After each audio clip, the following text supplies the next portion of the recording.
Serial मन अति सुंदर में कहती है कली कि तुम दुल्हन बनकर उसके सामने जाना। यहाँ सिर पर चंपी करती है माँ, तो गोलू कहता है चलो आइसक्रीम खाने जाएं। वह तैयार होने चली जाती हैं और यहाँ पर राधिका दिव्यम के कमरे में वॉशरूम में आती है लेने शैम्पू। वह एक दूसरे को देख लेते हैं। दिव्यम गिरने वाला होता है तो दोनों बिस्तर पर गिर जाते हैं। उसे पहले की यादें हल्की हल्की याद आने लगती हैं। वह सोचता है कि क्या हो गया, मुझे क्यों ये याद आ रहा है और यह क्या है। अचानक से उठ जाते हैं। बोलता है शैम्पू इतना सारा लेकर कहाँ जा रही हो। इधर पर दिव्यम कमरे में आता है तभी वह चली जाती है सुजाता के कमरे में। कली कुछ ढूंढने मोबाइल भूल जाता है सुजाता का, तो कहती है जा रही हूँ ढूंढने। यहाँ पर मोबाइल टूट जाता है सुजाता का कली के हाथ से। वह कमरे में जाने वाली होती है तभी वहाँ पर राधिका आ जाती है। कली जोड़ती है मोबाइल और राधिका कहती है चलिए मैं चलती हूँ आपके साथ, वहाँ कोई होगा तो हम दोनों देख लेंगे, और कुछ मारने को लेती है। जैसे ही दरवाज़ा खुलती कोई नहीं होता, मोबाइल मिल जाता है और फिर यहाँ हाथ पकड़ लेती है। कली कहती है मैंने लहंगा लिया है, मानती नहीं है, बात कह देती है राधिका मैं नहीं करूँगी। फिर डॉक्टर से कंसल्ट करती है तो डॉक्टर कहते हैं ठीक है ये आइडिया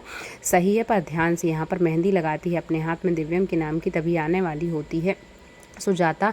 उसको फ़ोन आ जाता है और फिर वह दुल्हन बनकर तैयार हो जाती है। दिव्यम आता है रात में तो कमरे की और घर की लाइट बंद कर देती है। उसके सामने से निकलती है दुल्हन बनकर। वह उसके पीछे जाता है क्योंकि उसके कमरे में जा रही है राधिका, और जैसे ही कमरे में आता है सारे साउंड बजने लगते हैं और वहाँ पर एक डमी है जिसमें शेरवानी है उसकी शादी की और एक दुल्हन है। उसे सब कुछ देखकर कुछ याद सा आता है। कहता है ये सब जाना पहचाना क्यों है। अपनी शादी की धुंधली सी यादें आती हैं और उसे लगने लगता है कि क्या यह मेरे साथ कुछ हुआ है, क्या मेरी शादी। और शादी बार बार बोलता है कि ये मुझे शेरवानी याद क्यों है, और वो पूरा दृश्य उसे दिखता है। उसका सिर जोर से दुखने लगता है और वह धड़ाम से नीचे गिर जाता है, बेहोश हो जाता है। तभी आ जाती है, चिल्लाती है जोर से सुजाता कि ये क्या हुआ, मेरे मुन्ना के साथ तुमने क्या किया, तुम बीवी हो उसकी या दुश्मन हो ये बता दो, और तुम तो रहने ही दो, मैंने तुमसे मना किया था फिर भी तुमने ये ड्रामा फैलाया है।